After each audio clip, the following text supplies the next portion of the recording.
21장부터 25장까지 말씀을 통해서 같이 말씀을 나누기 원합니다. 제목은 광야 생활의 준비물로 한번 정해봤습니다.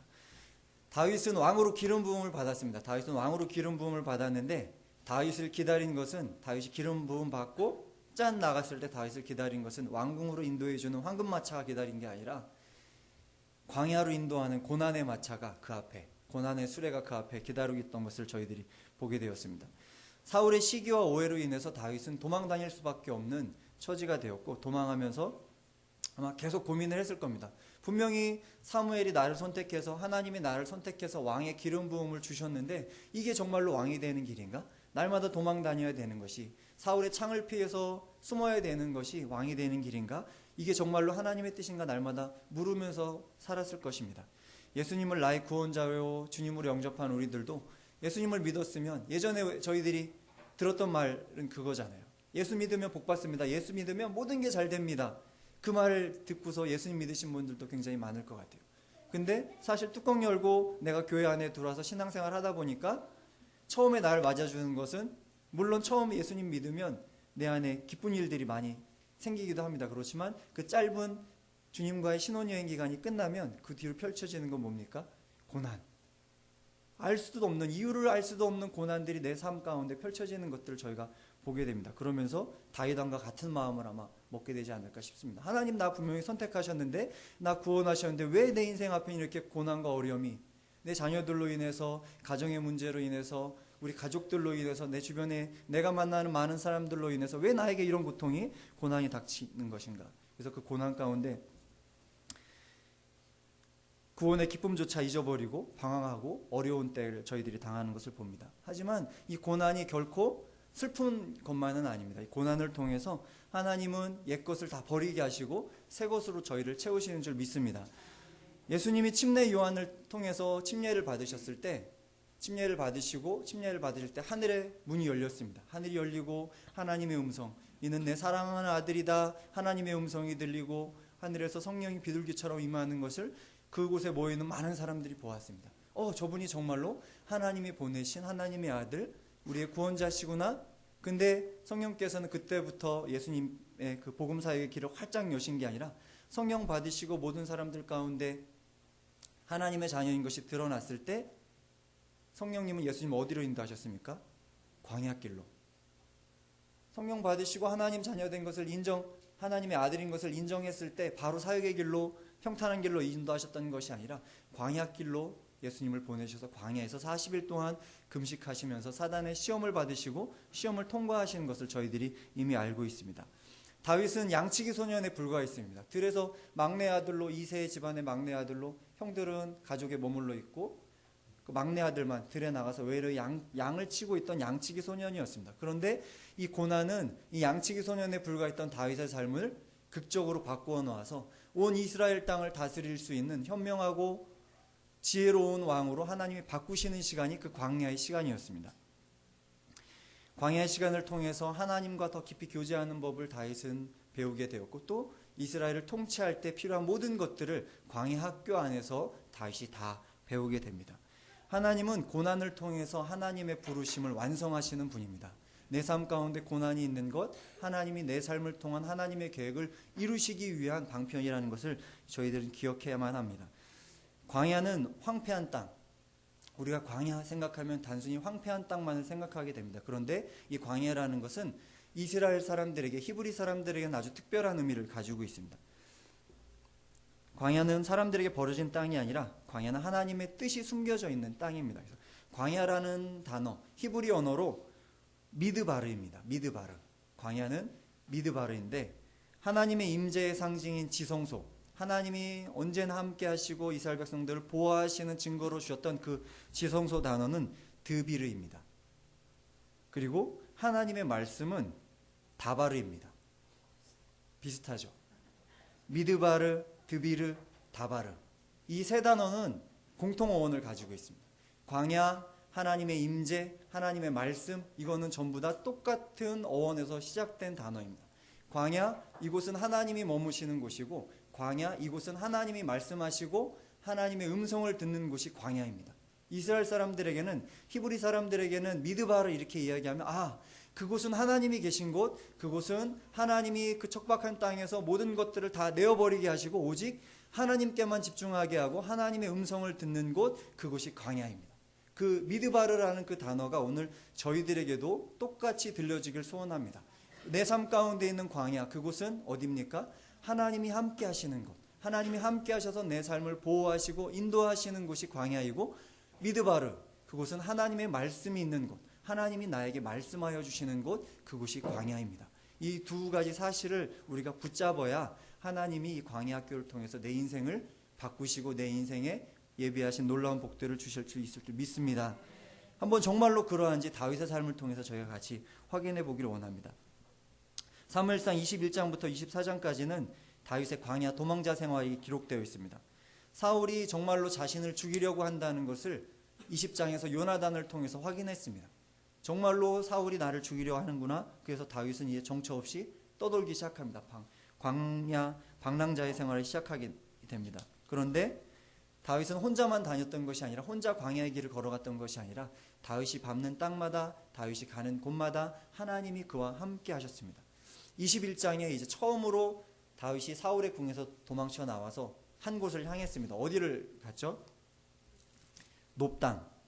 놉당으로 가서 놉당에 있는 제사장 아히멜렉을 찾아갔습니다. 그 당시에는 예전에 블레셋에 의해서 실로가 완전히 파괴되어져서 하나님의 언약궤가 머무는 곳, 그 다음에 하나님의 제사장들이 머무는 곳은 어디였냐면 이 놉당이었습니다. 제사장들이 모여있는 곳은 놉당이었습니다. 그래서 다윗은 도망의 길을 시작했는데 제일 먼저 간 곳은 어디였냐면 노브로 찾아가서 하나님의 음성 듣기를 원했습니다. 하나님이 나에게 도대체 내 인생을 어떻게 인도하시려고 하는 거지? 하나님 나에게 기름 부어주셨는데 도대체 내 인생은 어떻게 되는 거야? 그것을 묻기 위해서 놉당을 찾아갔습니다. 그런데 21장에는 다윗이 아히멜렉에게 구한 것이 먹을 것과 무기만을 구했다라고 기록이 되어 있습니다. 하지만 저희가 22장으로 가면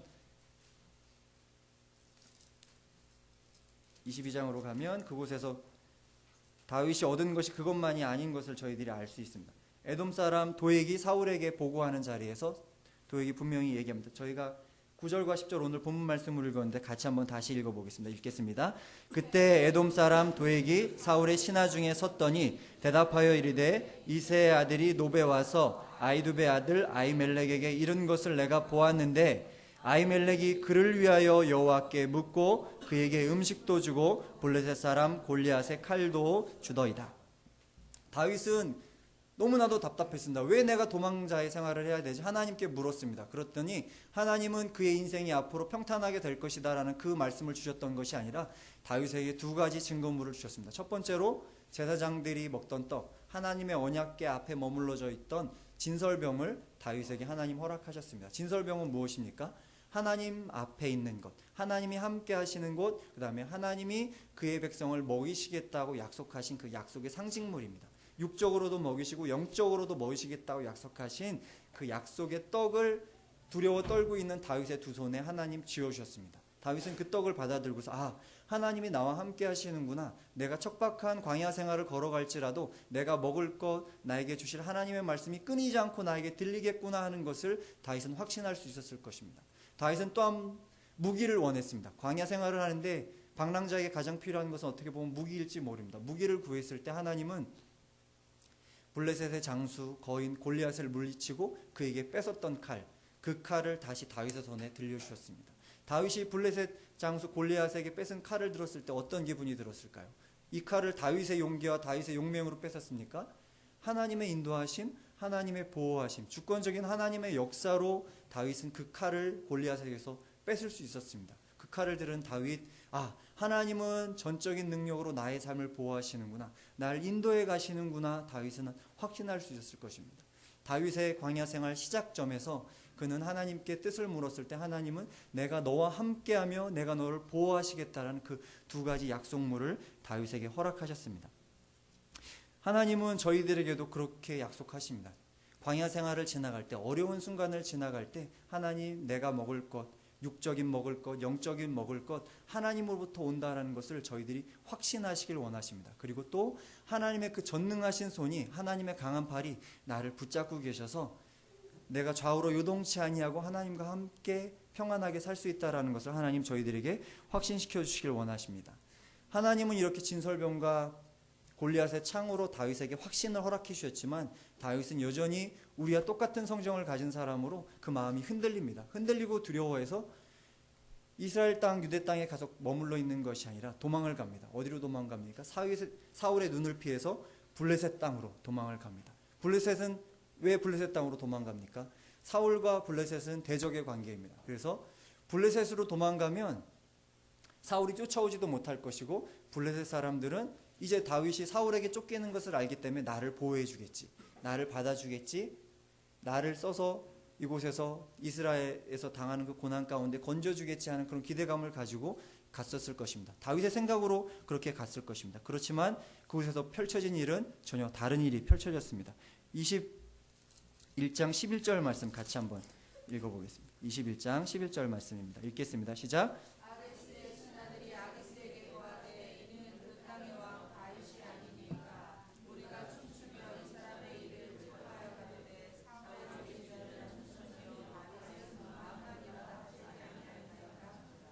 다윗은 블레셋 사람들이 자기를 도와줄 줄 알고 살려줄 줄 알고 그곳을 찾아갔는데 그곳에 가자마자 아기스 왕의 부하들은 다윗을 한눈에 알아봤습니다. 그러면서 저 사람 이스라엘 땅에 그 땅의 왕 아닙니까? 이렇게 이야기합니다. 다윗은 그 얘기를 듣고 뜨끔했을 겁니다. 이 사람들이 사울이 살아있음에도 불구하고 자기를 왕으로 인식하고 있고 그러니까 다윗이 큰 전쟁에서 이겼을 때마다 이스라엘 백성들이 불렀던 노래를 블레셋 사람들이 부릅니다. 그러면서 곧 내가 이 땅에서 죽겠구나. 내가 내 뜻대로 블레셋으로 피해왔는데 이곳이 피할 곳이 아니라 나의 도피처가 되는 것이 아니라 내가 죽을 곳이 되겠구나 하는 것을 다윗은 그 마음에 깨달았을 겁니다. 여기 12절에는 다윗이 그 말을 그의 마음에 두고라고 기록이 되어 있는데 새번역 성경이나 현대인의 성경으로 번역하면 이 말이 다윗이 그 마음에 찔렸다라는 단어입니다. 놀랬다라는 단어입니다. 그러니까 다윗이 이 말을 듣고 하나님이 나를 왕으로 세우셨구나를 듣고서 기뻐한 것이 아니라 내가 잘못하면 이곳에서 죽겠구나라는 것을 깨달은 겁니다. 그랬더니 그 순간에 하나님은 다윗에게 지혜를 주십니다. 다윗은 블레셋 사람들이 자기를 도와줄 걸 기대하고 갔지만 하나님은 그곳에서 다윗을 건져내십니다. 그래서 다윗이 번쩍 든 생각이 무엇입니까? 내가 미친 척을 해야 되겠구나. 침을 질질질질 흘리고 벽에 가가지고 기대고. 근데 너무나도 고마운 일은 뭐였냐면 고대 근동에는 미친 사람은 죽이지 않았습니다. 미친 사람은 때리지 않았고 미친 사람은 보호해 주는 게 고대 근동의 문화였습니다. 그거 아십니까? 우리나라도 예전에 장애인들은 정상인들보다 훨씬 더 보호하고 위했다는 거 아십니까? 조선시대 고려시대 때 우리나라에 그렇게 훌륭한 법이 있었습니다. 장애인들 차별하는 게 아니라 장애인들을 더 보호하고 위했던 법이 우리나라에도 존재하고 있었습니다. 이때 고대 근동에도 동일합니다. 장애인들을 보호하는, 정신 박약한 사람들을 보호하는 그 문화가 있었기 때문에 다윗은 아기스 왕 앞에서 죽음의 그 위협 앞에서 편안하게 도망쳐 나오게 되었습니다. 그때 다윗은 하나님이 이렇게까지 나를 사랑하시고 이렇게 나를 보호하시는구나, 나를 이렇게 위하시는구나, 그러면서 지은 시편이 시편 34편입니다. 저희들 한번 시편 34편으로 가서 다윗의 마음이 어떠했는지 같이 다윗의 마음을 한번 살펴보기로 원합니다. 시편 34편으로 가보겠습니다.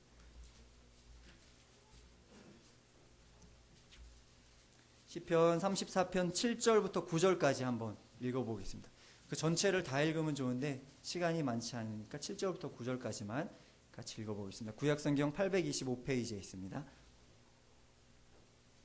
같이 읽겠습니다. 시작. 여호와의 천사가 주를 경외하는 자를 둘러 진치고 그들을 건드시는도다.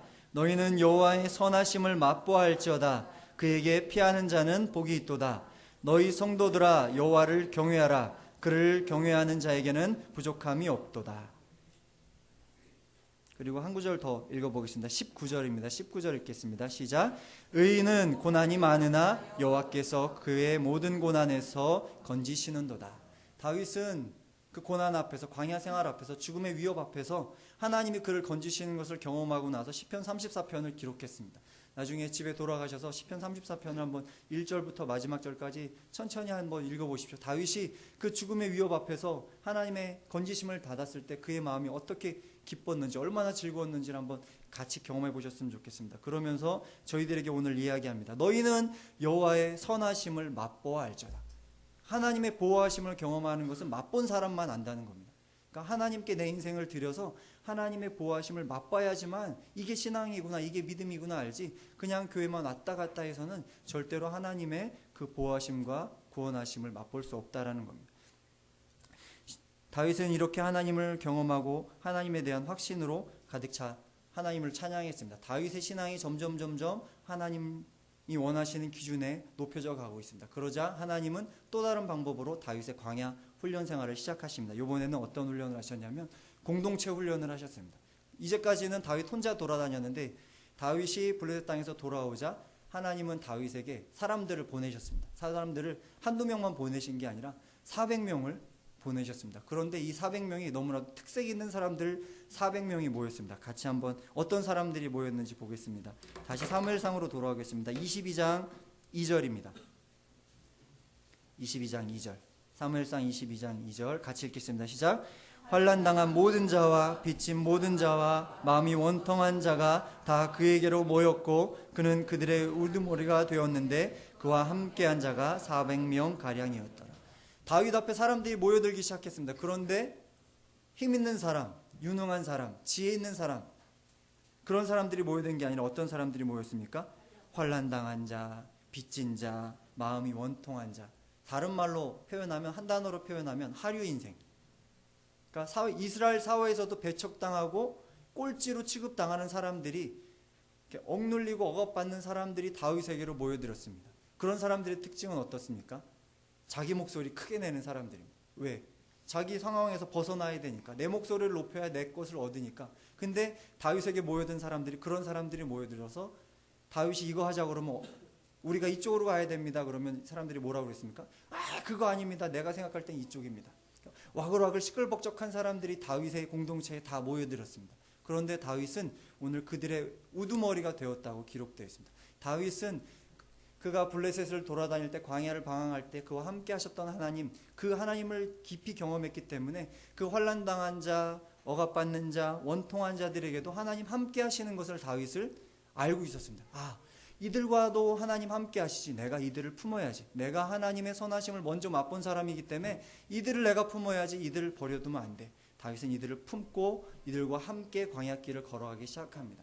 정말로 어렵고 힘든 길이었지만 다윗은 그들을 품에 안고 날마다 조금씩 변화시켜서 나중에 이들이 누가 됩니까? 다윗이 왕이 되었을 때 다윗의 군대가 되고 다윗을 굳건하게 세울 수 있는 다윗의 추종자들이 되고 하나님의 뜻을 이루는 하나님의 일꾼들이 되었습니다. 하나님은 오늘도 동일하게 저희들 훈련시키십니다. 어디서 훈련시키십니까? 공동체 안에서.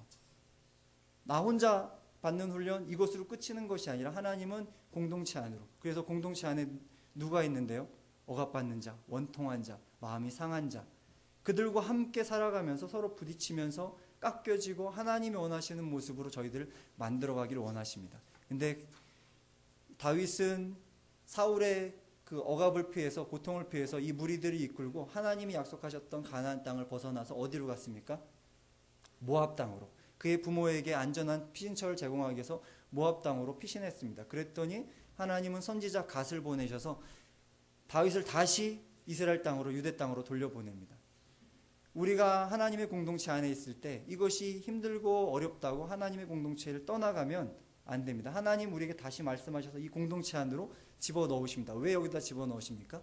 이곳이 하나님의 임재가 있는 곳이고 이곳에서 아직 우리들은 배워야 할 것이 있기 때문에 하나님은 이곳에서 우리가 머물길 원하고 이곳에서 우리에게 말씀하십니다.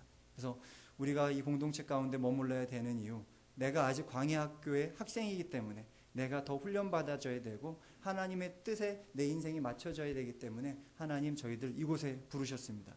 이곳에서 날마다 하나님을 배워갈 수 있는 저희들 되었으면 좋겠습니다. 우리 옆에 분들께 한번 그렇게 인사하실까요? 축복했으면 좋겠습니다. 당신이 저의 선생님입니다. 이렇게 인사하겠습니다. 한 번 더 인사하실까요? 당신이 나의 축복의 통로입니다. 믿으십니까? 옆에 사람이 없으면 하나님의 광야 훈련이 끝나지 않습니다. 옆에 사람이 있기 때문에 하나님 나에게 광야 훈련을 계속해 나가실 수 있습니다. 공동체가 조금 더 성장해 가자 하나님은 이제 테스트 단계 돌입하셨습니다. 그래서 다윗에게 하나님 말씀을 들을 거냐 아니면 사울처럼 사람의 이야기를 들을 거냐, 두 가지를 가지고 다윗을 시험하십니다. 다윗이 도망 다니다가 어느 날 긴급하게 동굴 안에 숨었습니다. 동굴 안에 숨었더니 사울이 다윗을 열심히 쫓아오다 어떻게 됐습니까? 갑자기 화장실을 가고 싶었습니다. 광야에서 화장실을 가고 싶은데, 광야는 백성들이 자기의 군사 3,000명이 다 보는 곳이니까 어디 가지 그러다 이제 동굴 안으로 큰 일을 보기 위해서 숨었습니다. 들어갔습니다. 들어가는데 깜깜한, 환한 데 있다가 깜깜한 데 들어가면 어떻게 되죠? 아무것도 안 보이죠. 근데 다윗과 다윗의 일행은 그 동굴 깊숙한 곳에 숨어 있는데 사울은 그것도 모르고 그 안에 들어와서 자기 볼일을 보고 있습니다. 아마 겉옷을 벗어났던 것 같습니다. 근데 다윗의 부하들이 다윗에게 이야기합니다. 다윗, 오늘이 아주 길일입니다. 하나님이 당신에게 사울 붙이셨습니다. 지금 칼 빼서 죽이십시오. 죽이면 어떻게 됩니까? 당신은 바로 이스라엘의 왕. 죽이십시오. 하나님이 주신 기회입니다. 죽이십시오. 죽이십시오. 동굴 안에서 사람들이 속삭속삭 다윗을 부추깁니다. 다윗은 어떻게 결정했습니까? 하나님의 기름 부으신 자, 하나님이 기름 부어 세우신 사람을 내가 해칠 수 없다. 칼을 빼서 비긴 비웠습니다. 뭘 비웠습니까? 사울의 옷.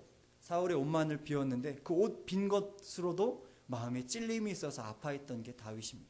다윗은 왜 사울의 목숨을 취하지 않았습니까? 이스라엘의 왕을 세우신 것은 하나님이셨습니다.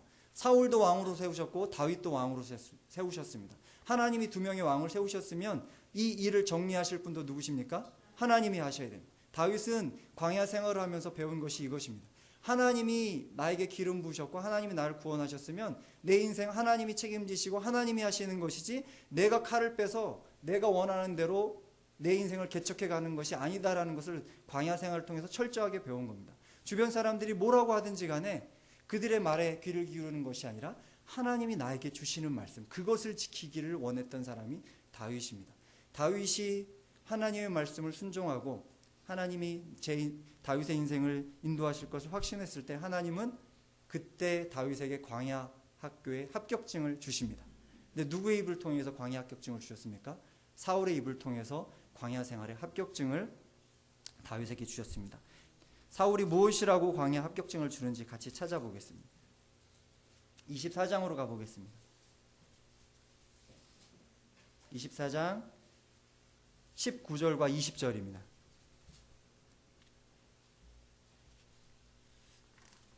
찾으셨으면 같이 한 목소리 읽겠습니다. 시작.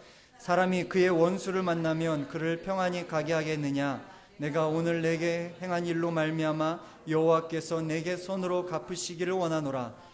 보라, 나는 내가 반드시 왕이 될 것을 알고 이스라엘 나라가 내 손에 견고히 설 것을 아노니. 다윗은 그렇게 광야 방황을 하면서 그 누구도 그를 격려해 주는 사람 없었을 겁니다. 당신이 이렇게 도망 다니는데 왕이 될 것 같아? 당신이 이렇게 도망 다니다가 인생 끝날 거야, 이렇게 다윗에게 손가락질하는 사람도 있었을 것입니다. 그렇지만 다윗의 대적, 다윗을 죽이려고 눈에 불을 켜고 다녔던 그 사울의 입을 통해서 다윗이 앞으로 어떻게 될 것인지를 하나님 말씀해 주시고 광야 학교의 합격증을 다윗에게 선물해 주십니다. 사울이 무엇이라 얘기했습니까? 오늘 행한 모든 선한 것을 내가 하나님께서 너에게 갚아주시길 원한다. 나는 반드시 하는데 무엇을 합니까? 내가 왕이 될 것 안다. 하나님이 너를 왕 세우셔서 이스라엘 나라를 견고히 세울 것 나는 안다. 나는 이미 모든 것을 안다. 사울의 입을 통해서 하나님 다윗을 격려하시고 다윗을 세우시는 모습을 볼 수 있습니다. 그리고 그동안 사울은 다윗을 무엇이라 불렀습니까? 이새의 아들. 다윗의 존재를 인정하지 않았습니다. 저는 홍보경입니다. 근데 저를 보는 사람들이 홍성호 장로님의 아들, 홍성호 장로님의 아들 이렇게 부르면 사실은 저의 인격, 저의 존재를 인정하지 않는 겁니다. 사울은 애써 피했습니다. 그동안 다윗이 왕이 될 것을 알고 있었지만 애써 피하면서 이새의 아들, 그냥 천한 가문 이새의 아들이지 당신은 하나님의 자녀가 아니야. 근데 사울의 입을 통해서 다윗에게 들려주는 것은 무엇입니까? 나의 아들 다윗아. 처음으로 다윗이라고 다윗의 이름을 사울이 불러줍니다. 하나님은 광야학교의 모든 훈련들을 우리가 마쳤을 때 우리들에게 우리의 대적의 입을 통해서 하나님의 음성을 들려주실 것이고 모든 상황들 가운데서 우리를 세우실 분이 하나님이신 것을 믿으시길 바랍니다. 사울의 고백을 통해서 그동안 다윗의 눈물을 씻겨주셨습니다. 그러면서 다윗은 그때 만난 하나님에 대한 감격을 시편 57편에다 기록해 놓았습니다. 저희들 시편 57편으로 한번 가보겠습니다.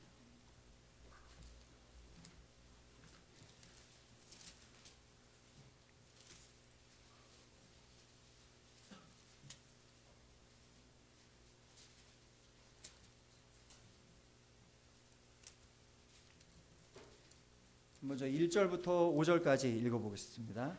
57편 1절부터 5절까지입니다. 시작. 하나님이여 내게 은혜를 베푸소서. 내게 은혜를 베푸소서. 내 영혼이 죽게 피하되 주의 날개 그늘 아래서 이 재앙들이 지나가기까지 피하리이다. 내가 지존하신 하나님께 부르짖으며 곧 나를 위하여 모든 것을 이루시는 하나님께로다. 그가 하늘에서 보내사 나를 삼키려는 자의 비방에서 나를 구원하실지라. 하나님이 그의 인자와 진리를 보내시리로다. 내 영혼이 사자들 가운데서 살며 내가 불사르는 자들 중에 뒀으니 곧 사람의 아들 중에라. 그들이 이는 창과 화살이요 그들의 혀는 날카로운 칼과 같도다. 하나님이여 주는 하늘 위에 높이 들리시며 주의 영광이 온 세계 위에 높아지기를 원하시다. 다윗의 인생이 하나님 손에 붙들려 있고 하나님이 그를 보호하시고 그를 높이실 거라는 것을 확신했습니다. 광야, 고난, 광야. 저희들이 광야를 생각할 때마다 다윗을 떠올렸으면 좋겠고, 광야라는 단어를 생각할 때마다 미드바르, 또 무엇을 기억해야 됩니까? 지성소, 하나님의 말씀. 이 세 가지가 저희 마음속에 함께 떠올랐으면 좋겠습니다. 그래서 광야 생활을 지나가는 동안에 저희들이 준비할 것은 무엇입니까? 하나님의 말씀을 날마다 내가 먹는 것이 광야 생활의 필수 준비물입니다. 또한 무엇입니까? 내가 어떠한 상황 가운데 처해 있더라도 어떤 위험 가운데 사망의 음침한 골짜기를 다닐지라도 하나님의 보호하심이 나와 함께 하신다는 그 놀라운 사실, 그것을 잊지 않고 확신하는 것, 이 두 가지를 내가 붙잡고 걸어가야만 광야길을 걸어갈 수 있고 광야길을 통과할 수가 있습니다. 이 두 가지 사실을 붙들고 살아가시는 저희 예그리나 모든 성도님들 되시길 축복합니다. 다윗에게는 아히멜렉이 있었습니다. 다윗에게는 선지자 갓이 있었고, 다윗에게는 요나단이 있었고, 다윗에게는 아비아달이 있었습니다. 하나님은 이 광야길을 걸어갈 때 혼자 걸어가게 하시지 않습니다. 내 옆에, 아까도 축복한 우리 사랑하는 지들을 통해서 내 삶을 격려하시고 이 경주를 완주할 수 있도록 우리들을 도우시는 하나님이십니다. 하나님을 바라보면서 또한 우리가 옆에 있는 형제 자매들을 놓치지 말아야 할 이유가 거기에 있습니다. 광야는 하나님이 고난을 통해서 우리를 지키시는 곳입니다. 광야는 고난을 통해서 우리를 연단하는 곳이고, 고난을 통해서 주님의 목적을 이루시는 곳입니다. 저희들이 이 광야 시간을 지나갈 때 정말로 하나님을 깊이 만나는 성도님들 되시길 원합니다. 그리고 광야 시간을 통과해서 하나님의 합격증을 받아서 정말로 하나님이 우리 인생을 영광스럽게 만드는 것을 전부 다 경험할 수 있는 예그리나 모든 가족들 되시기를 주님의 이름으로 축원합니다. 아멘. 함께 기도하겠습니다.